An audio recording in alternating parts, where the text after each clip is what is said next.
Welcome back to Las Vegas. We're here today talking to the big stars, and some stars are kind of stars for no reason. There are some pop stars who do live concerts and don't bother singing live. There are other stars who frankly don't deserve it. And then there's people like Terry Fator. How are you? I'm doing really, really good. I hope I'm one of the ones that deserve it, though. With that intro, I don't want to be one of the ones that don't deserve it, so... Well, I think everybody who's been on YouTube will know you because you've just got it. I don't know what it is. Do you? I have no idea. I think it's just I'm a born entertainer. I think some people are born to be on stage, and there are certain people that are born to be movie stars. I mean, we all know Cary Grant was born to be a movie star. He just was. I was born to be an entertainer, so I hope I've got it. And your name? I've forgotten your name. How does it go? Terry Fator. Now, Fator. Yes. Fatter. I think you'll find it's fatter. Well, it's a lot of people have pronounced it fatter, and a lot of people put a C in there, or used to. It's funny. Before I went on America's Got Talent, a lot of people called me Terry Factor, and then all of a sudden, nobody ever calls me that anymore. Go figure. Now, you're here because of TV, and we were just talking before this came on, and it's amazing to me how many people are just blessed with a gift and a talent and are never found and end up either giving up or don't make it successfully. Now you're here at the Mirage in Las Vegas with your own show and your own theater.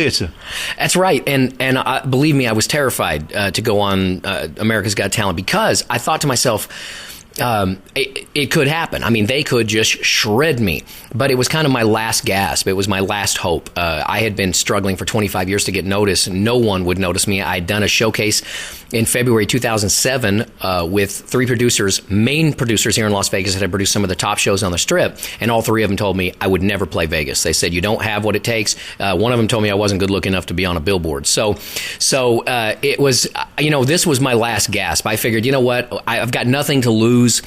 Even if they shred me, it doesn't matter. I'm only playing small venues anyway, so I can continue playing the small venues. It's not going to hurt my career, and it can only help it because if people like what I do, then I'll have more fans. And I never thought I'd win it, and I certainly didn't think that I would have the rave reviews from the judges that I did, but it was nice to have. I wish we had the cell phone numbers of those three producers. We could call them now and go, no, you're here and you've made it. And it doesn't matter how deeply unattractive you are or otherwise, you've made it.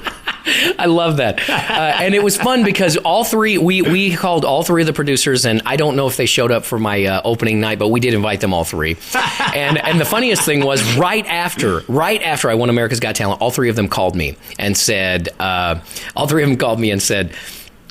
okay, now we've got an idea. And I said, whoa, I've already got it covered. It's done. I've got a manager who's doing all that for me. And they said, but, look, you had your shot, and they just said that Vegas would never go for a show like mine. And I love proving people wrong. But I mean, hasn't that happened a lot in the past? I mean, how many stars have we heard about that got turned down, or movies that or TV shows? I think even American Idol was shopped to all of the other networks before Fox finally took a shot at it, and bam. And none of them thought it was going to be popular. So I guess a lot of times producers don't know what they're talking about. And I know it's been a hard road for you, and this business is cruel, and it's hurtful, and it's difficult, but I wouldn't want to be an 18-year-old pop star today because it ain't going to last. You're not going to necessarily have a career in front of you, and you fall from such a great height. Let's face it, with all your experience, they couldn't really hurt you, could they? No, not at all. I mean, I was 42 years old when I went on the show.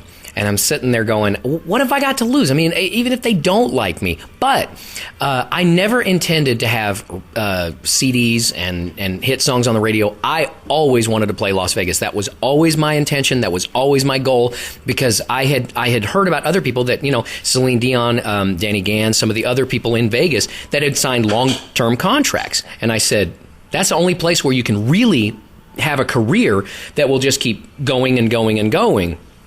If I try to get hits on the radio, I may end up with nothing. I may end up with one big hit or no hit, and then you're trying to figure out how you can get the next hit and the next hit. And whereas if you do a show in Vegas, as long as you're getting people in there, you can just keep going year after year after year. And that was always my intention. And this is a cruel town. Let's face it, if you don't get the people through the door, you're going to be gone. And what a thrill it is that they were willing to change the name of the theatre to become the Terry Fator Theatre. It's here at the Mirage. You're on the big billboards, regardless of your face. I mean, which is delicious. Let's face it, the ladies do think you're a sex symbol.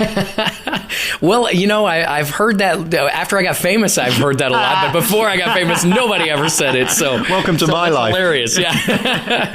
And of course, we haven't spoken about what you do. We've been talking about 25 minutes because you're a comedian, you're a singer, you're a ventriloquist. Describe yourself for our listeners who may not have heard of you. I am an all-around entertainer. I'm a guy that just feels like whatever talent I have, that's what I want to bring to the table. And so I just kind of looked inside of myself and said, what can I do? And if I can do it, then it's going to be in my show.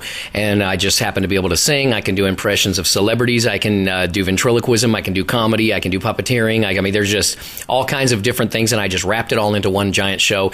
It's literally like, I mean, I know a lot of people may not know what vaudeville is, but vaudeville was when people would take these traveling shows all over the United States, and they would perform at theaters, and they would have, you know, ventriloquism and comedy and magic and singing and all, and that's what my show is, a one-man vaudeville show. So. And thank God for you, because we're so desperate for people who can actually do it. There's a lot of fakers around, let's face it, who need great lighting and great PA systems. Really, you and a microphone is enough, isn't it?